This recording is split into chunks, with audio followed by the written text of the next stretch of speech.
Ladies and gentlemen, welcome to Prague.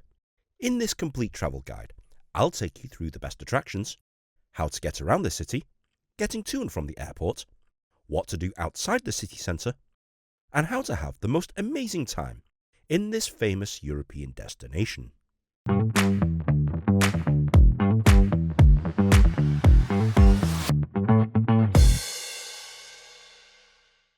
Prague is a city bursting with old Gothic charm, vibrant history, and, if you're here in winter, an incredibly festive Christmas atmosphere.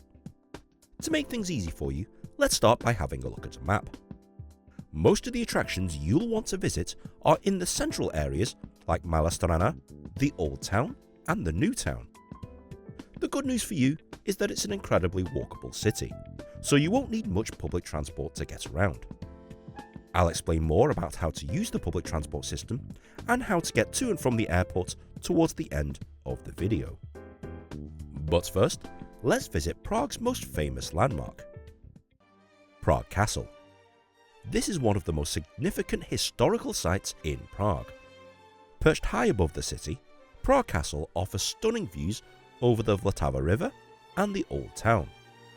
It's free to wander the grounds, courtyards and gardens, and it's stunning from the outside. But if you want to explore the interiors, including the old royal palace and the Basilica of St. George, you'll need a ticket. It is pretty cool walking around the inside. The biggest highlight for me was the treasury that holds the crown jewels and the history-packed exhibitions. Definitely worth the low price of admission. Once you finish with the castle, you'll eventually come across St. Vitus Cathedral. Located within the castle complex, this majestic Gothic cathedral is the crown jewel of Prague Castle. The stained glass windows and the intricate carvings inside are breathtaking. If you're fit and healthy, you can even climb the tower for panoramic views of the city. It's a must-see for its beauty and historical significance. But after exploring the castle complex, cross on over to the other side of the city on Prague's most famous bridge, the Charles Bridge. This iconic medieval stone bridge is adorned with statues of saints and offers incredible views of both the castle and the Old Town. It's a bustling hub of artists, musicians, and tourists during the day, but for a quieter experience, visit late at night or at sunrise like me. The atmosphere here is nothing short of magical, and there's various parts that you can rub for good luck. Once you've crossed the bridge, keep on walking until you reach the Old Town Square. The heart of Prague's historical centre, the Old Town Square is surrounded by stunning architecture, including the Church of Our Lady and St. Nicholas's Church. Both of these churches are free to enter and wonderfully decorated inside. I reckon they're both worth about a half an hour of your time. The actual Old Town Square itself, admittedly, it's nothing to write home about. I mean, sure, there's street performers, markets, people in giant panda costumes, etc. But if you're here in December, you'll experience one of Europe's most famous Christmas markets. Whilst it's not the biggest or the best, go to Vienna for that, I'm not kidding, but it's a lovely warm atmosphere even if it's freezing outside. The most photographed attraction around here is the Prague Astronomical Clock. Located on the side of the Old Town Hall, this medieval marvel is the world's oldest working astronomical clock. Be sure to catch the hourly show where the figures of the apostles appear, accompanied by a delightful chime. Pretty whimsical if you like that sort of thing. You can also go up the Old Town Hall Tower for picturesque views of the square below and great views across the city. It's great for people with mobility issues as it has a lift that takes you to the top. Around here, you'll find the National Gallery of Prague. So, if you're into art, this is an excellent art gallery to whittle away the hours. Next, head on over to Wenceslas Square, a bustling area in the New Town. This vibrant boulevard is a hub for shopping, dining, and nightlife. It's steeped in history, having witnessed major events like protests and the Velvet Revolution. At the top of the square stands the National Museum, an architectural masterpiece and a cultural treasure trove. The interiors are pretty stunning, and its exhibits range from natural history to art and Czech history. It's worth exploring, even just for the grand entrance hall. For one of the best views of the city, climb Petrin Tower.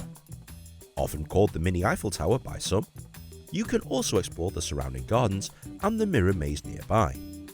But the views are what you come here to see. Now, a lot of guides will tell you to visit the Jewish quarter. Steeped in history and home to synagogues, the old Jewish cemetery, and the Jewish museum, it's a poignant reminder of Prague's Jewish history and heritage. But sadly, this really wasn't my thing. If you're after a night of entertainment, head on over to the National Theatre on the edge of the river to catch a performance of the opera, ballet, or a drama show. The building itself is a masterpiece, and the performances here are certainly world class. If you're a sports fan like me, there's two venues that I want you to check out that require public transport to see. The first is the O2 Arena, home to the city's beloved ice hockey teams, HC Sparta Prague and the Czech national team. The game day experience here is great and very cheap compared to its North American counterparts. The second is the epet Arena, home to AC Sparta Prague. These guys have passionate fans for sure, so you'll be in for a lively atmosphere. If you have kids with you, a trip to Prague Zoo is a great idea. Prague Zoo is consistently ranked amongst the best zoos in the world and features beautiful enclosures and a wide variety of animals. The cable car ride within the zoo is a fun way to get around whilst enjoying the views of the animals below. Overall guys, Prague is a cost-effective European city break that combines history, fun and culture, all without breaking the bank. And if that sounds like what you're looking for, then add this to your own bucket list. Okay Nin, I'm sold. What do I need to do? Well, you need to come here to Prague. It's served by its major airport, Prague Vaclav Havel International Airport. The cheapest way to get into the city centre is by public transport. Take the normal commuter bus, bus number 119, to Nádraží Veleslavin, one of the main train stations here in Prague. Then transfer to the metro system to get to your final destination. This should only cost about 40 Czech crowns or €1.60. Alternatively, use the direct shuttle bus, known as the Airport Express, which will take you directly from the airport to the main train station Praha Hlavní nádraží. But that's a bit more expensive at 100 Czech crowns or €4. Taxis and rideshares are also available, but a lot pricier. Once you're in the city, most attractions are within walking distance. But if I were you, I'd buy an all-inclusive travel pass for the duration of your stay. This allows you to use the underground metro, trams and buses if you need to. To do this, find a ticket machine at any station, select your language and then select your ticket. Once you've paid for it, the machine will print your ticket. You must validate this ticket before you use it for the first time on one of these ticket validators. And please ensure that the date and time it prints is legible. Don't validate it twice, as this invalidates the ticket. Failure to have any ticket or a ticket that hasn't been validated properly will result in a fine. There are no barriers at any station, you just walk on and use the method of transport of your choice. The cost? Well, Prague is incredibly cheap. Most of the attractions mentioned in this video are actually free. Things like food, souvenirs, even sports tickets were all very reasonable, so you'll have no trouble affording anything here. If you want to explore as much as possible in a short period of time and save a bunch of money, I recommend that you buy a Prague Pass, which offers free entry or discounts to many main attractions. You can do this either online or use the app for the number of days that you're here. Just show the ticket or your phone to a participating attraction and they let you in. If you're looking for a place to stay, just about anywhere in the centre is fine, so long as you're a short walk away from a metro station, bus or tram stop. I stayed near Mustek metro station and it was incredibly easy to get around the city, as the transit system is fairly well organised and intuitive to use. Is there anything else I need to know? Yes. The currency here is the Czech crowns. Be wary of places that have prices in different currencies, or worse, no prices at all, because there's a lot of places that will straight up rip you off. Speaking of ripping off, bank ATM machines, currency exchange places, and even restaurants tend to either rip you off or shaft you on rate. Insist that you pay in crowns or just use your contactless credit card for everything. The spoken language here is Czech. English is spoken in busy tourist areas, but have Google Translate ready for places outside the main city centre. I mentioned before that not having a validated ticket will result in a fine.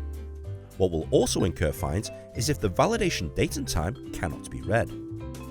I was fined mercilessly by a metro ticket inspector because the date and time on my tickets was blurry, so please ensure that it clearly displays a date and a time.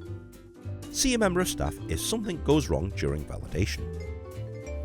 It is illegal to consume alcohol on the streets. If you're caught by police, your alcohol will be confiscated and you'll be fined a hefty amount. It's also a legal requirement to carry ID on you at all times. So long as you have a passport or driving license on you, you'll be okay. I hope you found this video helpful, and don't forget to like, share and subscribe. Let me know in the comment section if you have any questions or tips of your own. Tweet at me also, and I'll see you on the next episode of Ultimate Bucket List. I was here at 5:30 this morning trying to get my typical trademark shot, and unfortunately I thought I was the only one here. Turns out I was one of about 17 other photographers. Beautiful.